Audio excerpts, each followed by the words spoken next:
Hi అండి. నేను Vishwapriya. ABC juice చేస్తున్నాను కన్న గురించి. అయినంత వరకు బయట దొరికే కూల్ డ్రింక్స్ నుంచి పిల్లలకి దూరంగా ఉంచడానికి మనం ట్రై చేయాలి. ఎస్పెషల్లీ ఎగ్జామ్ టైమ్‌లో అయితే అస్సలివ్వద్దు. పిల్లలు ఎగ్జామ్ టైమ్‌లో ఎక్కువ చదువుకుంటారు. ఎగ్జామ్ స్ట్రెస్ ఉంటుంది. సో, అలసటగా అండ్ డీహైడ్రేషన్‌గా వాళ్ళు ఫీల్ అవుతూ ఉంటారు. సో, ఏమైనా కూల్‌గా తాగాలని కూల్ డ్రింక్స్ లేదా ఏమైనా జంక్ ఫుడ్స్ అడుగుతుంటారనమాట. సో, అవి అస్సలు అంటే ఏమాత్రం పిల్లలకి మంచిది కాదు. పిల్లలకనే కాదండి, ఎవరికైనా మనకైనా అవి హెల్త్‌కి మంచిది కాదు. సో, అవి అవాయిడ్ చేసి ఇలా హెల్తీగా ABC juice, orange juice, water melon, coconut water ఇవి ఇస్తే చాలా మంచిది.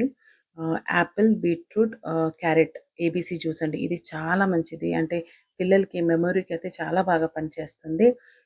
ఆరెంజ్ జ్యూస్ ఇందులో వైటమిన్ సి బాగా ఉంటుంది. అండ్ పిల్లలకి రిఫ్రెష్‌మెంట్‌కి బాగా హెల్ప్ చేస్తుంది. కోకోనట్ వాటర్ పిల్లల్ని బాగా హైడ్రేటింగ్‌గా ఉంచుతుందనమాట. మెయిన్‌గా ఏంటంటే ఎగ్జామ్ టైమ్‌లో పిల్లలకి హైడ్రేటింగ్‌గా ఉంచడం మనం చూసుకోవాలి. సో, అప్పుడే పిల్లలు బాగా హెల్తీగా ఉంటారు, యాక్టివ్‌గా ఉంటారు అండ్ బాగా చదవగలుగుతారనమాట.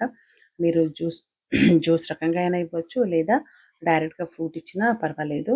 సో, ఏదేమైనా జంక్ ఫుడ్స్ అవాయిడ్ చేసి ఇలా హెల్తీగా ఇంట్లో చేసి పిల్లలకిస్తే మంచిది.